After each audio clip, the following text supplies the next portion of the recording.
Narasaraopet area హాస్పిటల్లో పలు అభివృద్ధి కార్యక్రమాలలో భాగంగా తల్లి బిడ్డ ఎక్స్ప్రెస్ వాహనాలను, డయాలసిస్ యూనిట్ను, ఫిజియోథెరపీ ల్యాబ్ను, లేబర్ రూమును, ఆర్ఓ ప్లాంట్ను రాష్ట్ర వైద్య ఆరోగ్య శాఖ మంత్రి సత్యకుమార్ యాదవ్, ఎమ్మెల్యే చదలవాడ, కలెక్టర్ కృతికా శుక్లా ప్రారంభించారు.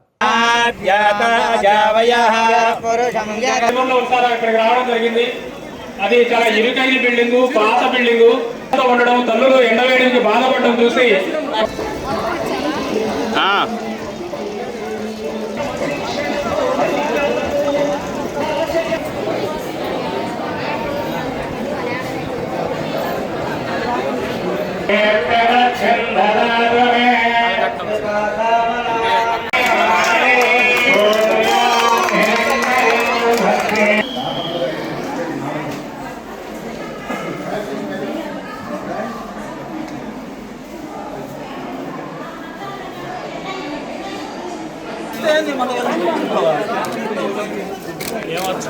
ఫోన్ జూమ్ తీసుకున్నా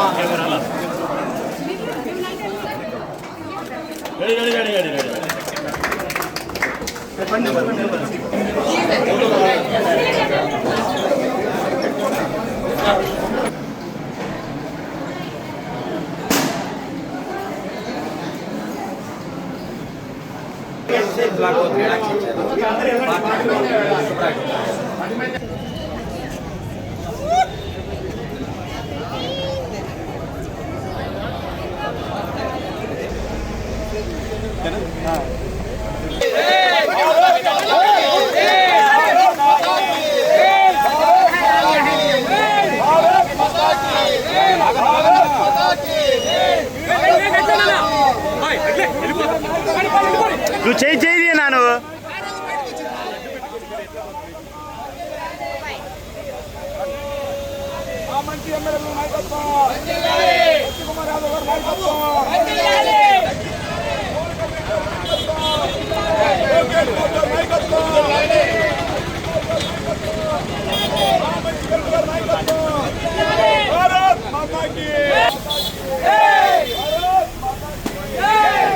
సైడ్ అమ్మా సైడ్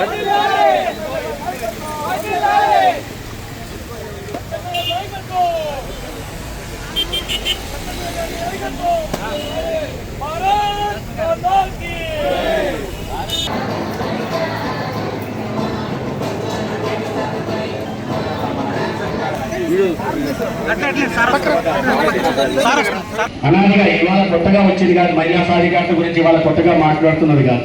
ఇక్కడ అనేక మంది మహిళలు ఉన్నారు. ఎప్పుడు చూసినా మన పురాణాల్లో కూడా మహిళలకు పెద్దపీట వేసేవాళ్ళు. ఇవాళ మనం మాట్లాడుతున్నాం కానీ గతంలో మనందరికీ తెలుసు, అనాదిగా మన ఫైనాన్స్ మినిస్టర్ ఎవరంటే, పురాణాల్లో ఫైనాన్స్ మినిస్టర్ ఎవరు, మనం ఎవరిని కొలుస్తాం ఫైనాన్స్ మినిస్టర్గా? లక్ష్మీదేవి. ఎడ్యుకేషన్ మినిస్టర్గా ఎవరిని కొలుస్తాం? సరస్వతీదేవి. ఏమన్నా మనం ఇంట్లో ఆపదొచ్చినా, గ్రామంలో ఆపదొచ్చినా, ఇబ్బంది వచ్చినా ఎవరి దగ్గరికి వెళ్ళి శరీరంలో చెప్తాం? డిఫెన్స్ మినిస్టర్ ఎవరు? పార్వతీదేవి.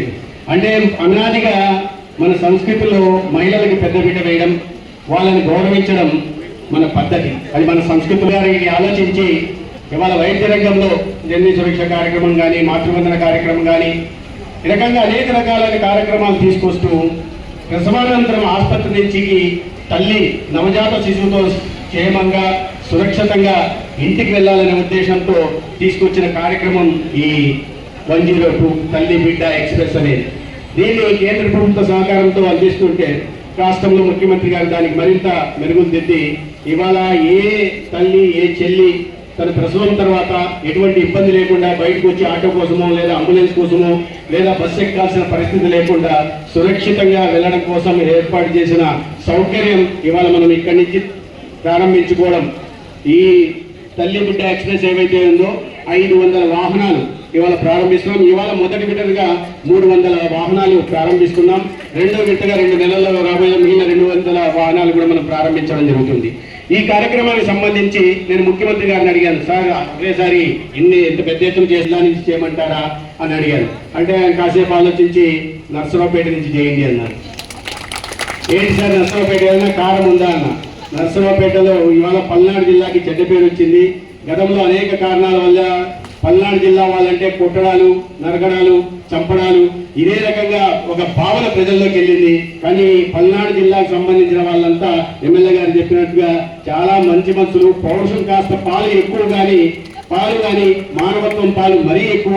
అటువంటి చోట నుంచి ఇట్లా మంచి పవిత్ర కార్యాన్ని ప్రారంభిస్తే బాగుందని వారు ఇచ్చిన ఆదేశాల మేరకు నేను కేవలం 2 రోజుల క్రితమే ఎమ్మెల్యే గారికి ఫోన్ చేశాను. ఎమ్మెల్యే గారు ఈ రకంగా ముఖ్యమంత్రి గారి ఆదేశం ఉంది, నర్సరావుపేట నుంచి ప్రారంభించుకుంటాం, మరి మీరేమంటారు, ఉంటున్నారా, అందుబాటులో ఉంటున్నారా అంటే ఆయన 24 గంటలు నేను అందుబాటులో ఉంటానండి, నాకు వేరే ఏం లేదు, నా నియోజకవర్గం అప్పుడప్పుడు నా ఆసుపత్రికి పోవడం తప్ప వేరే ఇది లేదు, రండి లక్షణంగా రండి, కార్యక్రమాన్ని మన ఆసుపత్రిలోనే బాగా చేసుకుందామని వారు చెప్పిన మీదట ఇవాళ ఇక్కడి నుంచి ప్రారంభిస్తున్నాం. మన దగ్గర నుంచి 50 వాహనాలు, మన జిల్లా కూడా 10 వాహనాలు ఇవ్వడం జరిగింది.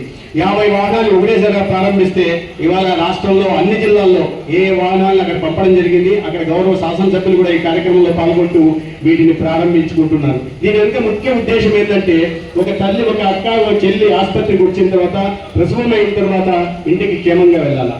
హాస్పిటల్ ఇంకా అభివృద్ధి చెందాలని చెప్పి ఆలోచనతో మేము కూడా వారిని మనస్ఫూర్తిగా రావాలని కోరుకోవడం జరిగింది. నర్సరావుపేట అంటేనే మెడికల్ హబ్. ఇటువంటి మెడికల్ హబ్లో మన పల్నాడు జిల్లా నర్సరావుపేట గవర్నమెంట్ హాస్పిటల్ దాదాపు 75 ఏళ్ల క్రితం స్థాపించారు. అదేవిధంగా ఇక్కడ జిల్లా హాస్పిటల్ కూడా కట్టుకోవడం జరిగింది. ఏరియా హాస్పిటల్ ఉంది. వీటన్నిటి కూడా అభివృద్ధి చేసుకుంటూ మరి అభివృద్ధి కార్యక్రమాలు ఇవాళ ఆరోగ్య ప్లాన్ ఓపెన్ చేసుకున్నాము, ఫిజియోథెరపీ ప్లాన్ ఓపెన్ చేసుకున్నాము, నియోనేటల్ యూనిట్ ఓపెన్ చేసుకున్నాము, గైనకాలజీ బ్లడ్ బ్యాంక్ ఓపెన్ చేసుకున్నాము. ఈ విధంగా ఎన్నో అభివృద్ధి కార్యక్రమాలు చేసుకొని మనం అందరూ కూడా ముందుకు వెళ్తా ఉన్నాం.